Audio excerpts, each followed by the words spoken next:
राम जी ने धनुष भंजन किया, स्वयंवर आदि सब संपन्न हुआ वहां पर। इतने में ही वहां पर आगमन हुआ किनका? श्री परशुराम जी का। परशुराम जी पधारे। परशुराम जी ने देखा कि भैया एक धनुष टूटा पड़ा है और सामने चारों तरफ राजा महाराजा सब बैठे हैं, जनक जी ऊपर मंच पर बैठे हुए हैं। ते अवसर सुने सेवधनु भंगा, आयहु भृगुकुल कमल पतंगा। इतने में ही भृगुकुल कमल दिवाकर श्री परशुराम जी का आगमन हुआ। अब देखो यहां पर एक बात कहते हैं, यहां पर भृगुकुल कमल पतंगा और वो रघुकुल कमल पतंगा, दोनों को पतंगा कहा गया है। वैसे तो देखो हम ब्राह्मणों के इष्ट हैं परशुराम जी, लेकिन वे क्रोध के कारण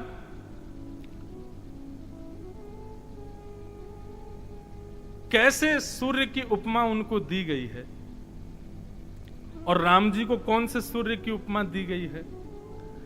तो राम जी तो वह सूर्य हैं जो सर्वप्रिय हैं। सर्वप्रिय सूर्य होता है प्रातः काल का सूर्य। उदयमान प्रातः काल के सूर्य जो होते हैं वो सर्वप्रिय होते, सबको अच्छे लगते हैं।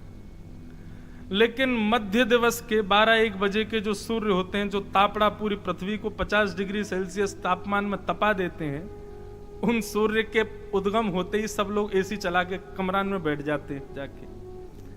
तो हैं तो दोनों ही सूर्य, लेकिन हमारे राम जी सुबह सुबह भोर वाले सूर्य हैं और परशुराम जी जो हैं थोड़े से तपन में ही रहते हैं, तो ये मध्य वाले सूर्य हैं। इनके आते ही क्या हुआ? आहा, पितु समेत कही कही निज नामा, लगे करन सब दंड प्रणामा। जैसे परशुराम जी को आते ही देखा तो जितने राजा महाराजा वहां सब बैठे थे, अब यहां तो लिखा है अपने पिता का नाम ले ले करके सबने दंडवत प्रणाम किया, पर जब मैं पढ़ रहा था तो मन में ऐसी छवि आ रही थी कि जैसे किसी से हम भयभीत होते हैं तो अपने पिताजी को संग लेके जाते, पिताजी यहाँ से हमको भय लगे ना कि आप थोड़ा बीच बचाव करते चलो। तो ऐसे सब राजा अपने अपने पिताओं के संग गए और जाकर के सबने प्रणाम किया, बोले कहीं मारे तो आप हमको बचा लेना। ऐसे परशुराम जी का आगमन हुआ। परशुराम जी आए, आकर के महाराज भ्रगुटी टेढ़ी करके सभा किस माहौल में है इसका कोई विचार ना करते हुए अतिरीस बोले वचन कठोरा, कठोर वचनों में बोलने लगे। कहू जड़ जनक धनुष के तोड़ा। ए जड़ जनक, ये धनुष किसने तोड़ा है? ना कोई राम राम, ना कोई श्याम श्याम, ना कोई जल की स्थिति में, ना कहीं बैठे हैं भैया सभा में आकर के पूछ रहे हो, धैर्यवंत होकर के कुछ बातचीत कर, कुछ नहीं। सभा में जाती और ऐसा भी नहीं किसी छोटे व्यक्ति से कह रहे हो, ललकारते हुए सामने बैठे हुए राजा कोई कहते हैं। और ऐसा भी नहीं कि हे राजन ये धनुष किसने तोड़ा, ना। ए जड़ जनक, जड़ की यदि आप हिंदी करो तो फिर बहुत सारे अर्थ निकल आते हैं। ऐसा कैसे कोई बोल सकता है जनक जी को? जनक जी कोई साधारण है? बंधु, हमारी भागवत जी में वेद व्यास जी ने सुखदेव जी को भागवत अध्यापन कराया, उससे पहले सुखदेव जी की परीक्षा लेने के लिए उनको जनक जी के पास भेजा। जनक जी जब तुमको पास कर देंगे तब हम तुमको भागवत का अधिकारी बनाएंगे। जनक जी कोई साधारण है? एक जगह प्रसंग आता है कि जनक जी इतना प्रेम करते हैं भगवत कथा से, एक हनुमान जी और दूसरे जनक जी, इनका सर्वधन है हरि चर्चा। यदि कहीं हरि चर्चा हो रही है तो हनुमान जी और जनक जी अपने आप को रोक नहीं सकते। जनक जी के विषय में बताया जाता है कि एक बार कोई वक्ता कथा सुना रहे थे, जनक जी बैठ करके सुन रहे थे, बड़े आनंद निमग्न होकर के सुन रहे थे। इतने में ही कोई दौड़ा दौड़ा आया और आकर के उसने कहा, हे महाराज जनक, आपके महल में आग लगी है, जल्दी चलो।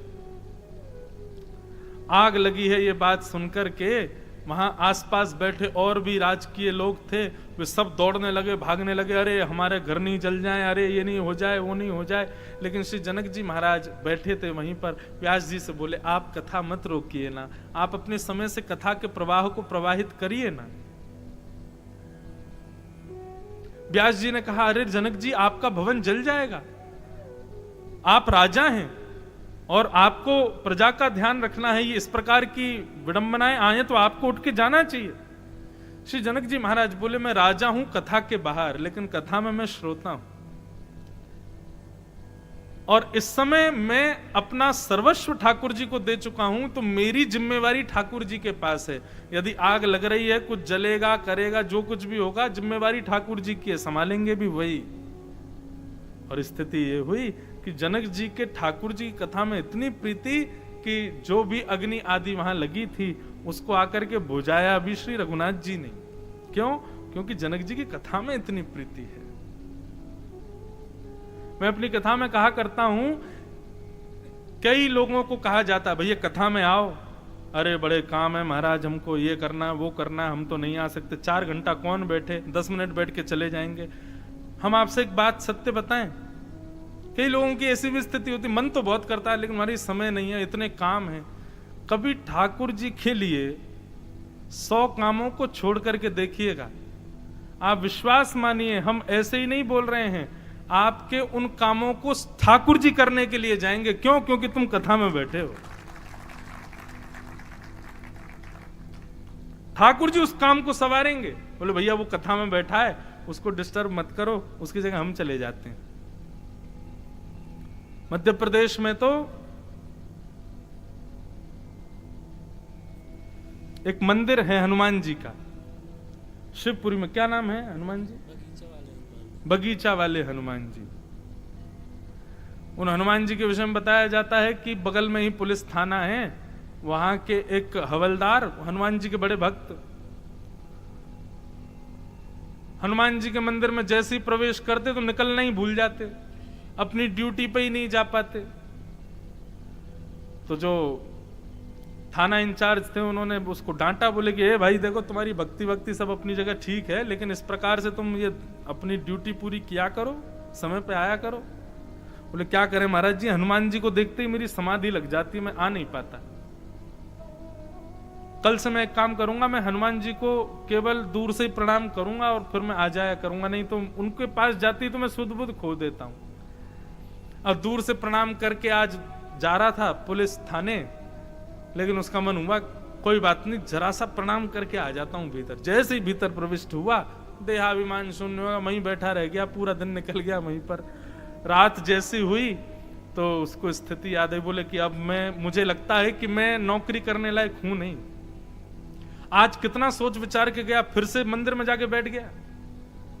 आज इंस्पेक्टर साहब से जाके कह दूंगा, भैया मुझसे नौकरी नहीं हो रही है, वर्दी सब ले लो, मैं तो भगत हूं, हनुमान जी के मंदिर में ही रहूंगा। तो जैसे ही थाने में उसने प्रवेश किया, जाकर के कहा, सर जी हमसे ये नौकरी वोकरी नहीं हो पाएगी, आप तो हमारी नौकरी। बोले क्यों, क्या हो गया? बोले देखिए मैं आज भी नहीं आ पाया। बोले आज भी नहीं आ पाया मतलब? अरे सवेरे गए थे हम लोग, संग में गए थे, चोर पकड़ के लाए, तूने उसको बड़ा मारा था, ये देख उसको बंद किया, तूने ही तो बंद किया। बोले मैंने कब बंद किया, मैं तो पूरे दिन मंदिर में बैठा था। तब पता चला कि वो मंदिर में बैठा था, हनुमान जी उसकी वर्दी पहन के उसकी ड्यूटी कर रहे थे। आज भी ठाकुर जी के लिए कोई इतना समर्पण दिखाए तो सही।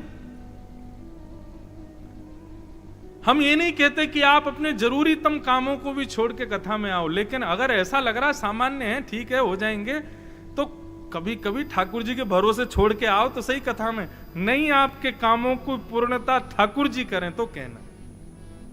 श्री राम जी हमारे सब काम कर रहे हैं, श्री राम जी हमारे सब काम कर रहे हैं। ओ श्री राम जी हमारे सब काम कर रहे हैं, श्री राम जी हमारे सब काम कर रहे हैं। ओ हम राम के ये विषय किस लिए उठा कि कभी कभी ठाकुर जी के लिए यदि 100 काम भी छोड़े जाएं कथा के लिए, तो उसमें कोई दिक्कत वाली बात नहीं है। निश्चित मानिए आपका जो रुका हुआ काम है, जिसको आप सोच रहे हैं आप ही पूर्ण करोगे, लेकिन कथा के होने से आप वो पूर्ण नहीं हो पाएगा, तो ऐसा विचार मत करो, कथा को समय दो, राघव आपके उस काम को संवारेंगे। प्रधानता हमने कथा को दी। आपको पता है एक श्लोक हनुमान जी के लिए बड़ा बड़ा प्रसिद्ध रूप से कहा जाता है, यत्र यत्र रघुनाथ कीर्तनम तत्र तत्र कृतमस्तकांजलिम बाष्पवारि परिपूर्ण लोचनम मारुतिम नमत राक्षसांतकम्। भगवान श्री राम जब अपनी लीला पूरी करके साकेत धाम को जाने लगे तो सब अयोध्या वासियों को संग लेकर के जा रहे थे। अनेक विमान पधारे, सब विमानों में बैठ बैठ करके जाने लगे। अंत में देखा अयोध्या की ओर सब बैठ गए थे, लेकिन हनुमान जी खड़े थे। राम जी बोले, हनुमान जी विराजो, चलने का समय हो गया। हनुमान जी बोले, नाथ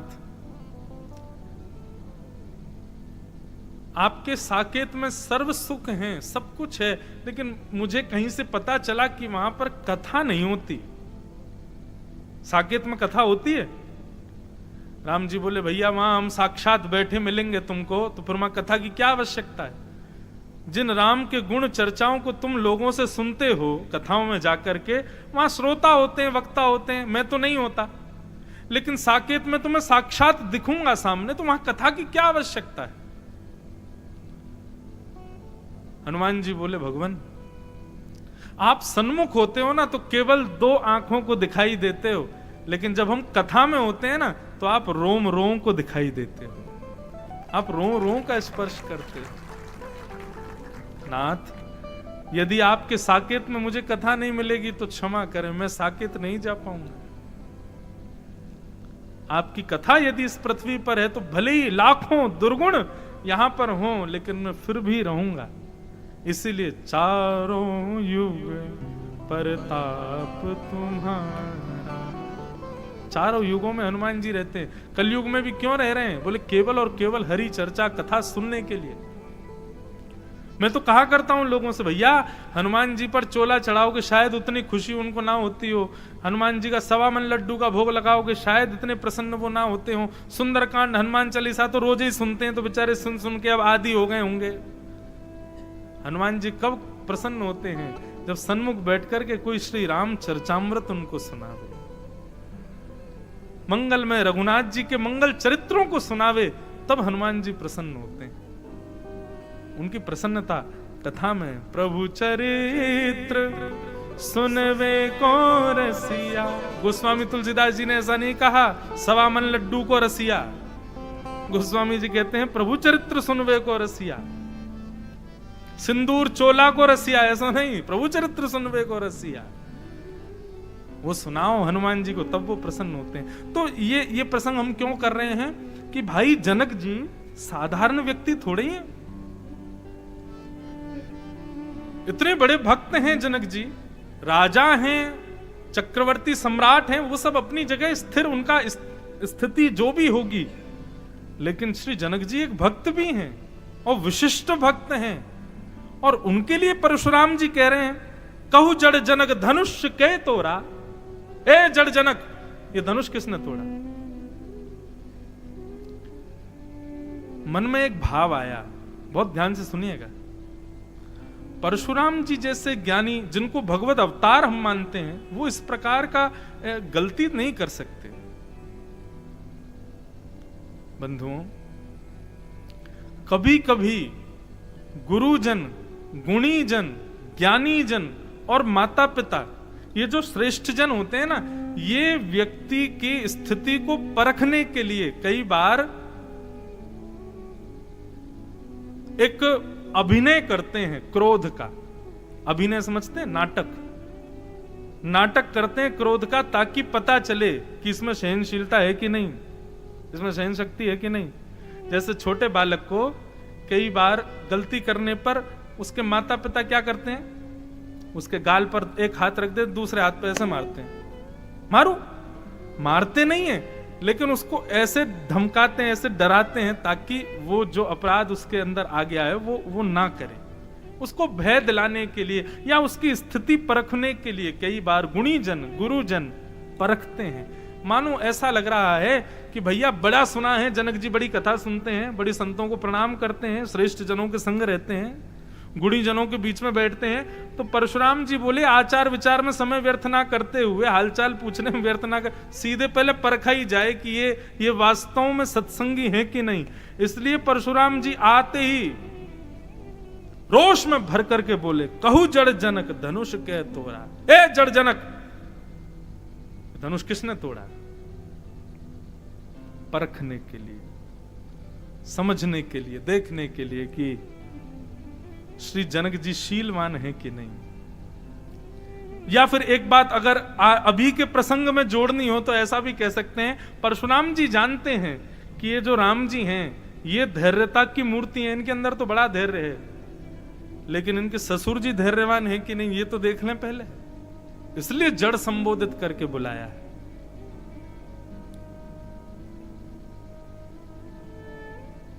आहा,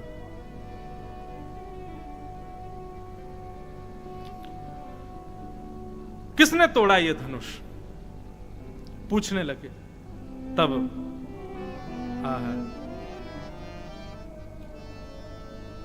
हृदय न हर्ष विषादु कछु बोले श्री रघुवीर। तब राम जी बोल रहे हैं और क्या कह रहे हैं? नाथ शंभु धनु भंजन हारा, नाथ शंभु धनु भंजन हारा।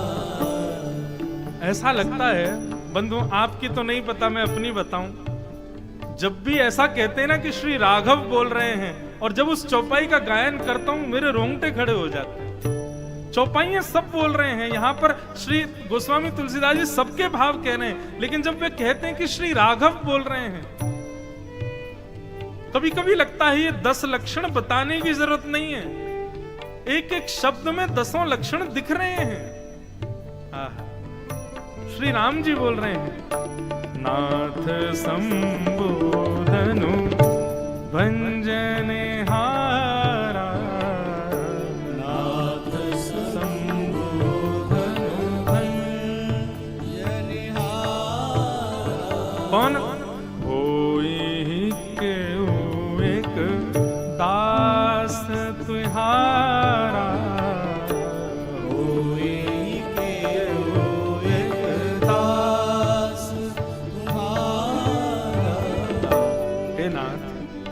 आप पूछ रहे हैं कि इस धनुष को किसने तोड़ा? हे नाथ, आपके सामने खड़ा हुआ आपके श्री चरण कमलों का ये दास, मेरे से ही अपराध हुआ है, मैंने ही तोड़ा है इस धनुष को। कहीं पर भी ऐसा भाव प्रकट नहीं हो रहा है कि भैया ये रघुकुल कमल दिवाकर हैं, ये चक्रवर्ती सम्राट राजा दशरथ के पुत्र हैं, अहम शून्य। बंधुओं, अभी अभी एक प्रसंग याद आया। प्रभु श्री राम जब गुरुकुल पढ़ करके लौट रहे थे, चारों भाई, तो सबसे आगे हाथी पर बैठ करके चल रहे थे गुरुदेव वशिष्ठ। वापस आ रहे हैं अयोध्या, उनके पीछे स्वर्ण रजित और मणियों से मंडित एक रथ, उस पर विराजमान चक्रवर्ती सम्राट राजा दशरथ, और सबसे पीछे एक बड़ा रथ है जिसमें चारों भाई बैठे। गाजे बाजे बज रहे हैं महाराज, बड़ा सुंदर वर्णन है। राघव पधार रहे हैं वापस, सावधान सावधान घोष किया जा रहा है। तब दर्शनार्थियों की सभा में सब खड़े हैं, वहीं पर खड़ा था जिसको बाद में निषाद राज गुह कहा गया, वो गुह भी खड़े थे। एक प्रकार से वन्य जातीय मानव हैं, तो इतनी श्रेष्ठता उनको नहीं दी जाती थी, लेकिन उनके हृदय में श्री राघव के लिए बड़ा प्रेम।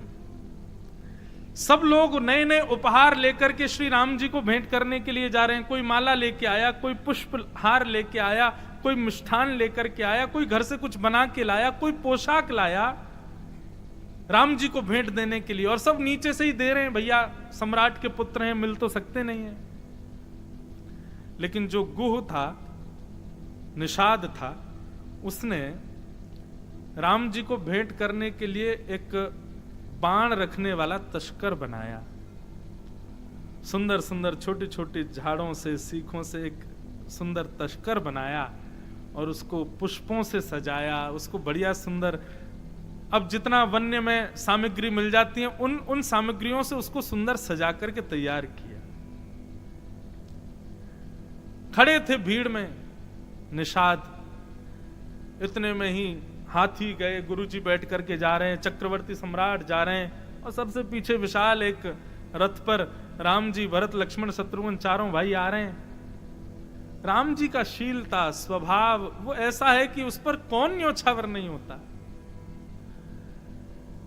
जैसे ही रघुनाथ जी को देखा तो सब लोग जय जयकार में उपमाएं दे रहे थे। रघुकुल कमल दिवाकर, कौशल्यानंदन, दशरथ नंदन, अवध राज आदि आदि सब उपमाएं लगा रहे थे नाम के आगे। जैसे आजकल महात्माओं को लगा श्री श्री 1008 आदि आदि लगाते हैं ना, ऐसे उपमाएं लगा रहे थे सब लोग। लेकिन निषाद बोला, अरे देखो मेरे राम आ गए, अरे देखो मेरे राघव आ गए, अरे देखो मेरे रघुवीर आ गए। कोई उपमाएं नहीं लगाई। और जब बिना उपमाओं के राम जी का नाम बोला गया तो जितने भी लोग वहां खड़े थे वो सब उस पर रोषित हो गए।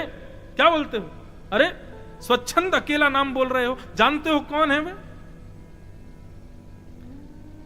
सब लोगों को अनुचित लगा होगा, लेकिन रथ में बैठे राम जी उपमाएं सुनकर के नेत्र बंद कर रहे थे। लेकिन जैसे सुना कोई कह रहा मेरे राम आ गए, तुरंत राम जी के नेत्र खुल गए। बोले ये कौन है जो बिना उपमाओं की मुझे इतनी प्रियता से पुकार रहा है? बंधुओं क्षमा कीजिएगा, जब नाम के आगे अनेक उपमाएं आ जाती ना तो दूरी बन जाती है। ये कौन है? डीएम साहब है, तो फिर लगी जाता है इनके लिए सोफा लगाओ, अलग बैठाओ। ये कौन है? बोले हमारे यहाँ के विधायक जी हैं, ओ ऊपर बैठाओ। ये कौन है? बोले फलाने। जो भी उपमाएं लगा दो तो फिर एक वो श्रेष्ठता अलग की। और ये कौन है? अरे महाराज जी ये हमारा मित्र है, आ भाई यहाँ पे बैठ जा, यहीं बैठ जा, एक ही थाली में भोजन लगा दो, मित्र है ना। उपमाएं नष्ट होते ही सन्निकटता बढ़ जाती है। इसलिए मैं कभी कभी अपनी कथा में भी कहा कहता हूं, हमारे ब्रज का तो यही भाव है, भगवान को भगवान नहीं अपनो लाला मानो, अपनो सखा मानो। गोस्वामी तुलसीदास जी तो कहते हैं, तोहे मोहे नाते अनेक मानिए जो भावे। नाता बनाओ तो सही, उपमाएं जाते ही सन्निकटता बढ़ जाती है। निषाद का यही भाव था। ये सब उपमाएं दे रहे हैं मतलब दूरी है राम जी से, लेकिन मेरे राम, इससे बड़ी उपमा क्या दूं कि मेरे हृदय के राम है।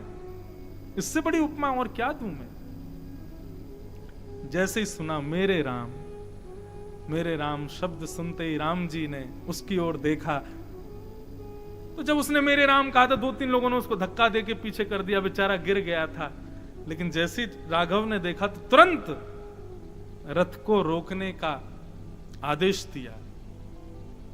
चक्रवर्ती सम्राट ने पीछे मुड़ करके देखा दशरथ जी ने, तो राम जी दूर से इशारा करके आज्ञा लेते हैं, पिताजी मेरे बड़े अभिन्न मित्र मुझसे मिलने के लिए खड़े हैं, मैं मिल लूं? दशरथ जी बोले, चक्रवर्ती सम्राट के पुत्र हो राघव, मित्रता अपने समकक्ष के लोगों से की जाती है। ये बात सुनकर के राम जी को बिल्कुल अच्छा नहीं लगा। लेकिन राम जी के नेत्रों में ही ऐसी गंभीरता है कि चाहे पिता दशरथ हो, चाहे गुरु वशिष्ठ हो, यदि वे भी कोई अनुचित कृत्य करते हैं तो श्री राम जी के केवल नेत्र देखने मात्र से समझ जाते हैं। जैसे ही कहा कि मित्रता तो समकक्ष के लोगों से होती, तो राम जी ने बस गंभीरता से पिताजी को देखा, और देखने मात्र से ही पिताजी समझ गए। बोले नहीं, अरे मैं किसके सामने बोल रहा हूं? ये राघव हैं, शीलता की, सौम्यता की, करुणावतार हैं ये तो। तुरंत दशरथ जी ने आज्ञा दी, बोले जाओ मिलो। रथ रोक करके राम जी नीचे उतरे और उतर करके निषाद को अपने हृदय से लगाया, हृदय से लगा करके उनके द्वारा प्रदत्त उस तस्कर को जैसे ही राघव जी को दिया, बड़ी पोशाक दी थी लोगों ने, बड़े बड़े सामग्रियां दी थी, लेकिन राम जी कहते हैं आज अयोध्या के भवन में प्रवेश करते समय पोशाक क्या पहनूंगा मुझे नहीं पता, लेकिन हाँ तस्कर यही धारण करूंगा जो निषाद लेके आया है, इसी में ही बाणों को लेकर के जाऊंगा। लेकिन अब यहां पर एक बात आती है कि पिता की आज्ञा का उल्लंघन किया, और राम जी मर्यादा पुरुषोत्तम है, पिता की आज्ञा मानते हैं, पिता की आज्ञा के आ गई तो 14 वर्ष वन में चले गए, आदि आदि सब बातें हुई। और आज यहाँ पिताजी ने एक बार कहा कि भाई समकक्ष के लोगों से मित्रता करो, अब चाहे पितावाणी है कैसे भी हो माननी तो चाहिए, राम जी इसके प्रदेता हैं, फिर क्यों इन्होंने आज्ञा का उल्लंघन किया। बोले राम जी को जब पता चला कि आज्ञा का उल्लंघन हो चुका है, हमने पिता की आज्ञा ना मान करके तब भी निषाद को हृदय से लगाया, तो मित्रता समकक्ष के लोगों से होनी चाहिए, तो अब इसको समकक्ष बना दिया जाए। पिताजी निषाद को वन का राजा बना दो, तो ये भी राजा हम भी राजा, फिर समकक्ष की मित्रता हो जाएगी। तब निषाद को राज बनाया गया, वन का राजा बनाया गया, और यहां पिता की आज्ञा भी पूर्ति हुई। बड़ी बड़ी सूक्ष्मता है राघव के चरित्र में, हमारे राम जी बड़ी सूक्ष्मता से सब क्रियाओं को कर रहे हैं।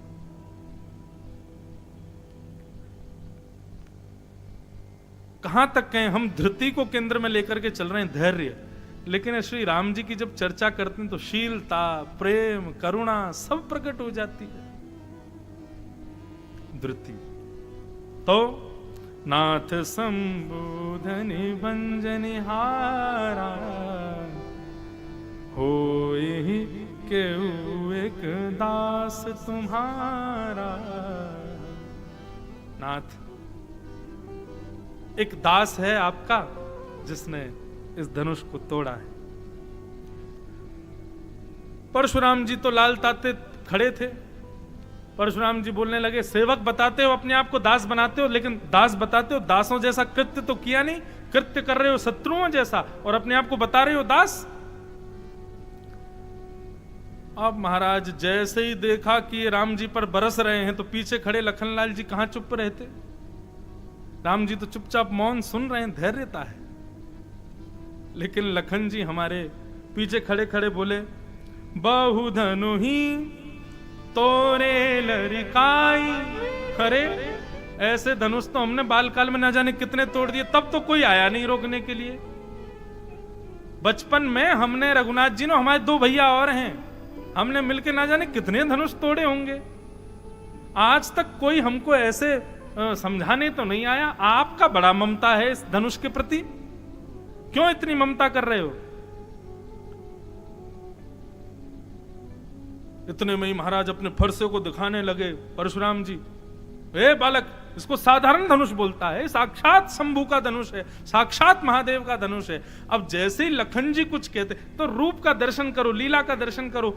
यहां पर परशुराम जी क्रोध कर रहे हैं, राम जी हाथ जोड़ के खड़े हैं। पीछे से जैसे ही देखें कि भाई ये राम जी पे चिल्ला रहे हैं तो लखन जी रुकते नहीं, लखन जी बोल पड़ते। लखन जी जैसे ही बोलते परशुराम जी अपने फरसा को ऊपर करते तो राम जी तुरंत दंडवत प्रणाम करते परशुराम जी को। छोटा बालक है, आप रोषित मत हो। और जैसे ही राम जी को चरणों में प्रणाम करते हुए देखते तो परशुराम जी का गुस्सा ठंडा हो जाता। चलो ठीक है, बैठ के बात करते हैं। लेकिन यहां पर स्थिति क्या, राम जी जैसे ही प्रणाम करें तो लक्ष्मण जी और आग बबूला हो जाए, बोले ये क्यों प्रणाम कर रहे हैं इनको। और लखन कहा हंसी हमने जाना, सुनहु देव सब धनुष समाना। बोले कुछ भी कहिए आप, चाहे हरि का धनुष बताइए, चाहे हर का धनुष बताइए, लेकिन हम लोग तो सब बालक हैं, हमारे लिए सब धनुष समान है। हमको इसमें और उसमें कोई परितंत्रता दिखाई नहीं देती, कोई विलक्षणता नहीं दिख रही है। और रही बात, आप हमारे भैया पे इतना बरस रहे हो, आप हमारे भैया को सुना रहे हो, सही पूछो तो हमारे भैया ने धनुष छुआ ही नहीं। हाँ भाई, किसी राजा ने देखा कि हमारे भैया ने धनुष तोड़ा? अब कौन कहे देखा, क्योंकि देख ही नहीं पाए थे। जब धनुष टूटा तो सबकी आंखें बंद हो गई थी। बोले यहां बैठा कोई भी व्यक्ति प्रमाण से कह दे कि हमने देखा था राम जी ने धनुष तोड़ा है, लेकिन कोई भी राजा खड़ा नहीं हो रहा, कोई बोल नहीं पा रहा। देखा ही नहीं किसी ने। ये त्रेता युग है महाराज, यहाँ सब सच बोलते थे। आज के कलयुगी लोग होते तो राम जी पर और बरसें परशुराम, इसलिए बोल देते हाँ हमने देखा था। लेकिन ये त्रेता है, सब सच बोल रहे हैं, नहीं किसी ने नहीं देखा। तब लखन जी बोले हम बताएं असलियत क्या थी परशुराम जी? बोले क्या? बोले हमारे भैया ने धनुष तोड़ा नहीं तो? बोले छुअत टूट रघुपति हूं न दोषु। जनक जी के यहां रखा ये धनुष, इसमें जंग लग गई है। हमारे राम जी तो चाह रहे थे कि उठा के इसको तोड़े, लेकिन इतना पुराना हो गया कि हमारे राम जी के स्पर्श करते ही टूट गया। उन्होंने तोड़ा थोड़ा ही, स्पर्श करते ही टूट गया। राम जी का इसमें कोई दोष नहीं है। आप हमारे राम जी पर रोषित मत होइए। इतने में ही परशुराम जी बखान करने लगे, अरे तू जानता नहीं है बालक किसके सामने बोल रहा है? और मैंने इतनी बार छत्र विहीन किया है पृथ्वी को, राजाओं को मार दिया, मेरे फरसे से डरो, आदि आदि सब बातें करने लगे। लेकिन जब देखा कि परशुराम जी का क्रोध बढ़ रहा है तो श्री जानकी जी राघव से नेत्रों में इशारा करती हैं कि ये इतना सुंदर दिवस है हमारे लिए, आज आपने स्वीकार किया, लेकिन ये बीच में परशुराम जी और लखनलाल जी की ये लड़ाई से ये सब खीर में नमक मिलने जैसा काम हो रहा है। राम जी तुरंत लखन जी के आगे आते हैं और कहते हैं बड़ी सुंदर बात, ये सीखने योग्य बात है, प्रत्येक भाव सीखने योग्य है। विप्रवंश के असी प्रभुताई, विप्रवंश के असी प्रभुताई, उभय होई जो तुम ही डराई, उभय होई जो तुम ही डराई। आहा सुनि मृदु गूढ़ वचन रघुपति के, सुन रघुगूढ़ वचन रघुपति के, सुनि मृदु गूढ़ वचन रघुपति के, सुन रघुगूढ़ वचन रघुपति के, उधरे पटल परसुधर मति के, उधरे पटल परसुधर मति के, उधरे पटल परसुधर मति के, उधरे पटल परसुधर मति के। विप्रवंश के असी प्रभुताई, अभय होई जे तुम्हें डराई। बहुत ऊंची बात यहां पर श्री राघव कह रहे हैं। वे कहते हैं कि भैया संसार से निडर रहो, लेकिन ब्राह्मण से डरो, और ब्राह्मण से डरने में ही आपकी भलाई है। इस बात को यहां पर किस रूप में आप लेंगे? ये बात भागवत में भी कही गई है। और भागवत में कब कही गई? जड़ भरत रहुगण संवाद। जब जड़ भरत जी के सामने रघुगण अपने वैदुष्य का वर्णन करता है, अपने प्रताप का वर्णन करता है, तब भरत जी के द्वारा दिए ज्ञान को सुनकर के रघुगण राजा चरणों में गिर के क्या कहते हैं कि मुझे इंद्र के वज्र से डर नहीं लगता, मुझे शंकर जी के त्रिशूल से डर नहीं लगता, मुझे यमराज के दंड से डर नहीं लगता, लेकिन कोई ब्राह्मण क्रोधित हो जाए इससे मुझे बहुत डर लगता है। महाराज आप नाराज मत होइए। बंधुओं, जितने पुण्य हैं, जितने हमारे सत्कर्म हैं और जितने पापों को हम विनाश कर चुके हैं, यदि किसी ब्राह्मण को हम रोषित कर देते हैं या ब्राह्मण का अपराध अपमान कर देते हैं, तो आपके द्वारा किए गए गंगा स्नान से धुले हुए पाप भी पुनर्जीवित हो जाते हैं, आपके द्वारा किए गए पुण्य भी नष्ट हो जाते हैं। इसलिए भैया कभी भी किसी ब्राह्मण को कोपित मत करो। यहां पर राघव स्वयं कह रहे हैं कि ब्राह्मणों से डरने में तो हमारी भलाई है। ब्राह्मणों के सदा नीचे झुक करके रहने में तो हमारा सुख है। इस बात को सुनकर के सुनि मृदु गुण वचन रघुपति के, श्री राघव जी के सुंदर भाव को सुन करके परशुराम जी का क्रोध थोड़ा शांत होने लगा। इतने में ही बोलते बोलते श्री राघव जी इशारे बोल रहे थे, तभी राम जी के गले में जो पटका है, पीला पटका, वो थोड़ा सा एक तरफ से जैसे ही हटा, इतने में ही भृगुपाद चिन्ह का वक्ष पर दर्शन श्री परशुराम जी को हुआ। और जैसे ही भृगुपाद चिन्ह का दर्शन किया, परशुराम जी बोले, हे नारायण, ये साक्षात नारायण हैं। और जैसे ये भाव आया कि साक्षात नारायण हैं, श्री परशुराम जी का जो धनुष था, जो कि नारायण का ही प्रदत्त है, वो तुरंत परशुराम जी के हाथ से निकल करके श्री राम जी से जाकर के लग गया।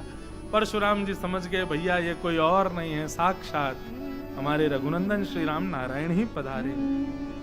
जय रघुवंश वन जवन भानु, परशुराम जी स्तुति गा रहे हैं।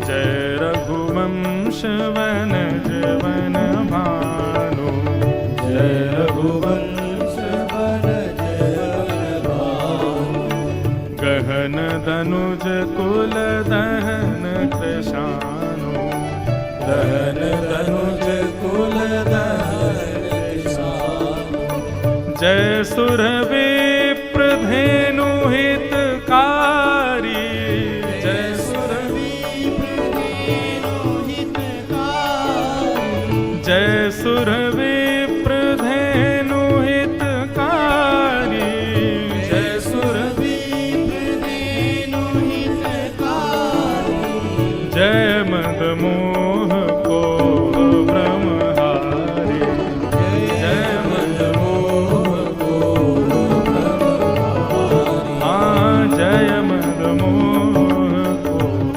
ब्रह्महारी, जय मद मोह को ब्रह्महारी। ये श्री राघव की धैर्यता है। हमारी स्थिति क्या होती है? हमारे कुल पर, हमारी योग्यताओं पर यदि कोई आक्षेप करे तो हम उसको किसी हद तक ले जाने की सोचते हैं, लेकिन श्री राम जी के सन्मुख खड़े होकर के परशुराम जी अनंत बातें करते हैं, अनंत प्रकार के दोष गुणों की चर्चा करते हैं, लेकिन राघव उसके बाद भी कितनी बड़ी बात कहते हैं, विप्रवंश के असि प्रभुताई, अभय होई जो तुम्हें डराई। विप्र वंश से डरना और बाकी सबसे निडर रहना, इसी में हमारी योग्यता। आपसे तो डरने में भी, आपसे तो हारने में भी हमारी भलाई है नाथ, क्योंकि आप ब्राह्मण कुलभूषण हो। ये राम जी की धैर्यता का ही तो दर्शन है यहां पर। और इसी धैर्यता को देख करके श्री परशुराम जी पिघल गए।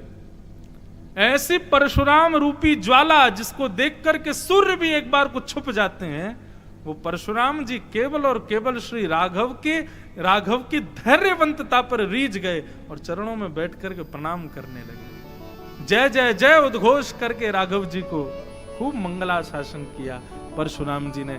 ये हमारे राम जी का प्रथम गुण है। क्या है? धैर्यता। धर्म का पहला लक्षण क्या है? धैर्य, धृति। यही हमारे राघव का प्रथम लक्षण है। हम ये सोच ही रहे थे कि हम सोचे 10 लक्षण आज ही सुना देंगे, लेकिन अभी तो एक ही लक्षण भयो है, अभी तो एक ही लक्षण की चर्चा हुई है और यह समय पूर्णता पे ही आ गया। तो अब एक नए तरीके से करते हैं कि प्रत्येक दिन एक लक्षण राम जी के और बाकी जो चरित्र हम लोग ले रहे हैं उनको लेकर के आगे के कथन को हम लोग कहेंगे। तो प्रथम धैर्य। अब कल जो राम जी का गुण हम सुनेंगे वो है क्षमा।